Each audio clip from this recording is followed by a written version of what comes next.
Bem-vindos a mais um vídeo da Valcantech e hoje vamos falar de otimização de páginas web em 5 passos. Temos uma playlist dedicada aqui para a parte prática e hoje a gente só vai falar do fluxo mesmo de otimização, do que você deve fazer o passo a passo. Começando aqui com o primeiro passo, que é a otimização grossa, que tem baixo impacto com as modificações do seu projeto, que você pode fazer a qualquer momento, que dificilmente vai quebrar alguma coisa na sua página, vai deixar algum tipo de ponta solta ali que você tenha que arrumar. Então, pré-requisito inicial é que você tenha um bom servidor de serviços web, seja ele compartilhado ou não, seja um cloud ou não. É pré-requisito para que ele tenha uma boa performance. Então, se você não tem uma boa máquina, dificilmente você vai conseguir tirar o máximo proveito. As dicas que estão aqui vão te ajudar, com certeza, mas, obviamente, quanto melhor seu servidor, mais rápido ele entrega o seu conteúdo. Lembrando também que a geolocalização, né? Seu servidor tem que estar alinhado com o seu público-alvo. Não adianta você ter um servidor lá nos Estados Unidos, sendo que todo mundo que acessa seu site é brasileiro. Então, dificilmente você vai conseguir uma performance ideal, porque a distância geográfica mesmo, para que a internet trafegue daqui até lá, ela vai impactar negativamente. Vocês vão perceber que todos os passos a gente inicia aqui com mensuração. Então, tudo que você for fazer aqui, terminou um passo, você mensura de novo e compara para você ver o quanto você ganhou. E nesse primeiro passo, que é a compactação de recursos, que foi explicado lá na primeira aula de otimização de web, é como você minimizar arquivos JavaScript, CSS, imagens e qualquer outro recurso que você consiga compactar reduzindo o tamanho dele, sem que perca, obviamente, a sua funcionalidade no site. Temos também configurações de servidor, que é a habilitação de cache por parte do servidor, gzip para compactação de arquivos também, e a habilitação de módulos específicos aí para cache. Próximo passo, que é a otimização de front-end, é você identificar aqui o Critical Path, que é basicamente os recursos essenciais para que a sua página esteja estilizada corretamente e tenha um mínimo de funcionalidades ativas ali que para o usuário final dê a impressão que ele já está devidamente carregado. E esses recursos identificados você vai forçar um carregamento síncrono. Vou chegar um pouco mais nesse tópico adiante. E tudo que for adicional, tudo que não contribuir com essa primeira impressão de que o site já está carregado, você deixa assíncrono. E aí você já ganha na percepção do usuário final que o seu site está carregando mais rápido. E entramos no tópico de servir o JavaScript e o CSS corretamente. Então, esse tópico de combinar o arquivo, ele também já ajuda no próximo passo, que é a redução de requests, porque você vai diminuir o volume de arquivos que você vai baixar. E aqui você tem aqui, ó, o CSS em cima e o JavaScript embaixo. Isso aí é uma discussão amplamente discutida na internet e de fato tem seus benefícios, tá? É inclusive uma recomendação do próprio Google no PageSpeed, que você mantenha os JavaScripts embaixo da sua página e o CSS em cima. Qual que é a única ressalva que eu faço aqui? Quanto ao JavaScript, lembre-se do Critical Path. Se tem algum JavaScript que é essencial para que a sua página dê a impressão de que ela está funcionando corretamente, você deve sim priorizar o carregamento dele lá no head. Todos os demais você joga lá para baixo e sempre confira se você não quebrou nenhuma funcionalidade nesse processo. Porque aí você tem que talvez fazer alguma modificação ali no seu script para que ele entenda que ele só deve executar determinada função quando tudo estiver de fato carregado. Entramos também na questão de cache, preload e lazy load. A gente já falou de cache de arquivos por parte do servidor e também no HTML tem como você criar algumas tags lá para cachear o DNS. Então, se você sabe que você vai pegar um repositório de imagens de um determinado site, você vai pegar as fontes do Google, você vai pegar recursos estáticos aí de outros domínios que pertencem à mesma empresa, você pode carregar isso aí já no cache do DNS E quando ele for de fato fazer o download desses arquivos, ele já vai estar com pelo menos um passo do que é feito no processo de download já carregado. Novamente, o preload de recurso inicial, lazy load de imagens e recursos opcionais. Você deve considerar sempre o critical path. Então, se você tem uma galeria com um carrossel, então o que você precisa fazer para que a pessoa entenda que o seu site está devidamente carregado, que dê essa impressão? Pelo menos a primeira imagem daquele carrossel tem que estar carregada. Então, essa imagem você coloca aqui no caminho crítico. Você carrega ela, faz um preloading dela. E as demais você pode colocar um lazy loading ali, que até que a pessoa de fato vá interagir ali, talvez o servidor já carregou a próxima imagem e não vai dar aquela sensação de que seu site está lento ou ele ainda não carregou por completo. Isso para qualquer outro recurso também é válido de JavaScript e CSS. Entramos aqui na parte de otimização de requisição. Pode parecer que está pequeno esse tópico, mas ele é um dos mais trabalhosos porque é onde você começa a ter que combinar seus arquivos, tem que pensar na infraestrutura, se vai utilizar uma CDN ou não. E tudo isso você tem que verificar se você não está quebrando a funcionalidade lá do seu site. Então, qual que é a dica aqui, né? Que para recursos comuns, tipo jQuery, Bootstrap, essas bibliotecas amplamente utilizadas aí que estão na maioria dos sites, procura utilizar a CDN pública deles, porque é muito provável que quando a pessoa for visitar o seu site, ela já tenha isso carregado. Então ele não vai nem usar a sua banda de rede para fazer o download, então se você está num cloud é uma forma de economizar. E também a pessoa vai estar com um carregamento mais rápido na sua página. Outra coisa que você pode fazer, se você tem o seu domínio lá, por exemplo, valkan.com.br, e você quer servir os arquivos estáticos, eu posso criar um subdomínio chamado img.valkan.com.br,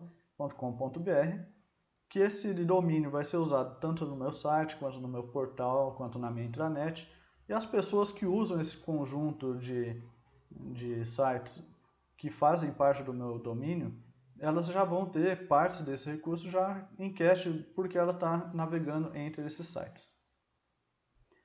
Tem uma outra dica quando você está usando CDN, fazendo essa técnica do alias, que é você evitar mais do que 3 servidores.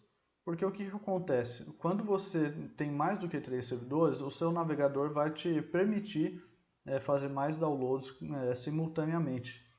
Isso, a princípio, pode ser enxergado como um benefício, mas quando você tem muito recurso sendo baixado em paralelo, você acaba causando um overload ali na sua conexão, e aquilo que era para você ganhar de benefício pelo excesso de conexões, pelo excesso de download, você acaba influenciando negativamente.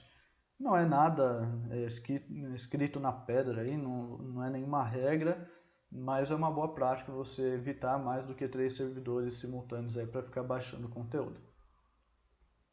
Quarto passo da otimização é a otimização pontual. E aqui as coisas começam a ficar um pouquinho mais avançadas, né?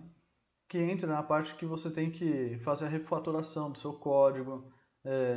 Não necessariamente, aqui eu estou falando do código, você ir lá e mexer nos seus arquivos, mas em recursos mesmo. Por exemplo, eu falei do Bootstrap, né? Ele tem muitos componentes. Vamos supor que você nunca usou uma modal no seu sistema. Então, é mais fácil você ir lá no Bootstrap e pegar a parte de componentes que te interessa e que você utilize somente aqueles componentes. Muitas bibliotecas renomadas aí te dão essa permissão. Então, com isso, você já identifica e remove os códigos que não são utilizados. E com isso você está ganhando em volume de arquivo, que está ganhando em volume de tráfego de rede, e você começa a utilizar códigos mais reutilizáveis, que são essas bibliotecas, funcionalidades aí que você precisa fazer no seu sistema, que você também não precisa reinventar a roda. Então, procure esses códigos, procure esses plugins, mas sempre que você pensar em plugin e biblioteca, evitar o uso de complemento aqui sem utilização recorrente. Então, por exemplo, você tem um formulário de contato. Nesse formulário de contato você quer estilizar o número de telefone e o CEP da pessoa e o CPF. Então, não faz sentido você carregar a biblioteca que vai te ajudar nessa máscara, né, desses campos, numa landing page que não tem esse formulário, porque não vai ter utilização ali. Então, às vezes, o remover o código não utilizado não é remover do projeto, e sim remover de uma página em específico. Então, outras coisas que você tem que atentar é se aquele plugin que você está utilizando, na verdade, ele é necessário ou não.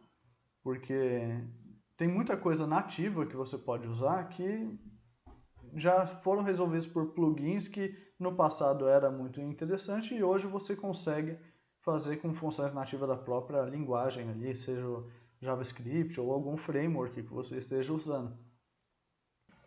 Cuidado com temas. Bom, aqui é uma atenção especial para quem utiliza o WordPress, né, que é famoso por ter diversos temas ali. O cuidado que você tem que ter é porque muitas vezes eles colocam coisas que já estão repetidas, que com outros componentes que você utiliza ali dentro do WordPress ou do seu site mesmo, ele já existe e acaba tendo duplicidade de carregamento de bibliotecas e principalmente a parte gráfica, né? Quando eles colocam aqueles dashboards lindos, maravilhosos, né? Eles têm umas 3, 4 bibliotecas diferentes de gráfico ali.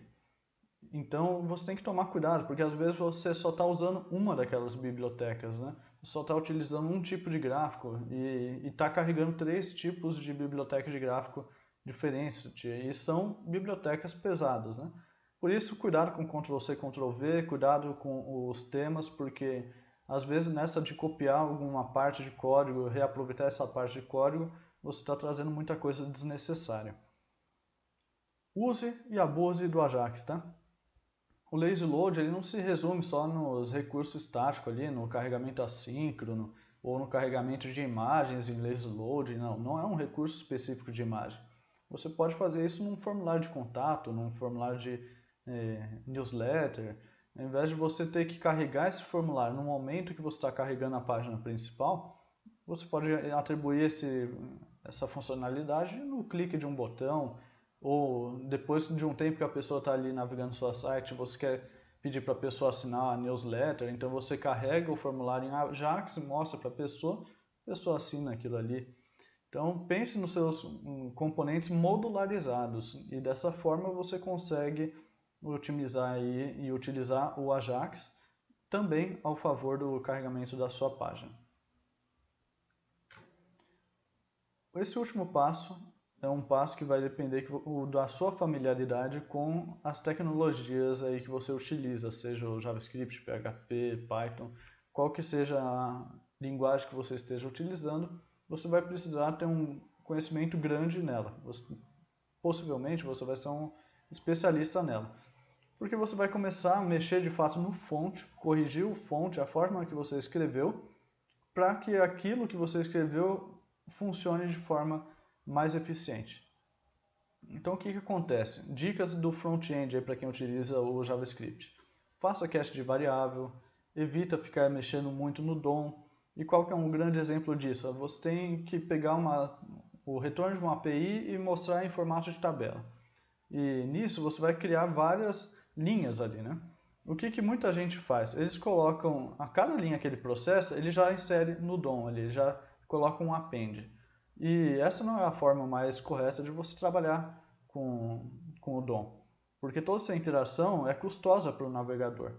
Então, o que você deveria fazer? Coloca isso numa variável, preenche todas as linhas da sua tabela e faça um único append no DOM e você já ganhou desempenho com uma escrita melhor. Da mesma forma, existem formas de você fazer isso no back-end, e uma das coisas que o pessoal mais peca é escolher o framework errado para a aplicação.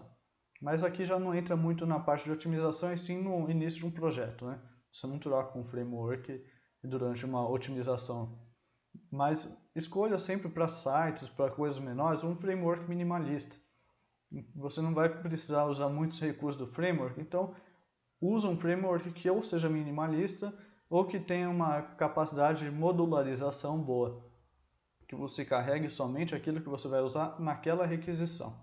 e assim você vai estar trabalhando da forma mais otimizada possível. E aqui também vem outras dicas aqui de design, que é você fazer sempre pensando no mobile first.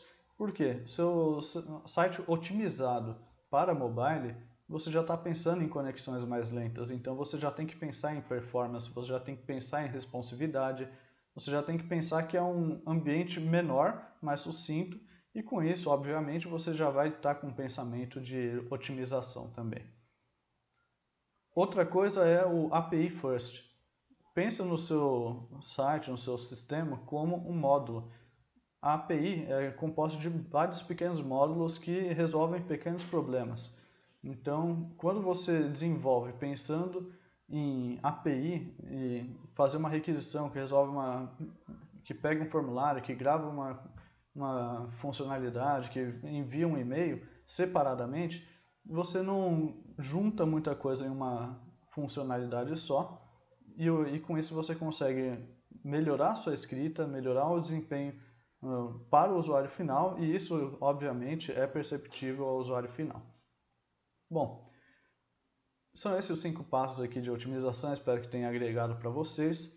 Confiram aí os vídeos que eu tenho na prática da playlist de otimização web, e com certeza isso vai ajudar vocês a pensar em como começar projetos melhores, em como melhorar projetos já existentes. Espero que tenha sido útil para vocês. Peço que curtam, compartilhem, isso que ajuda bastante o canal. Muito obrigado.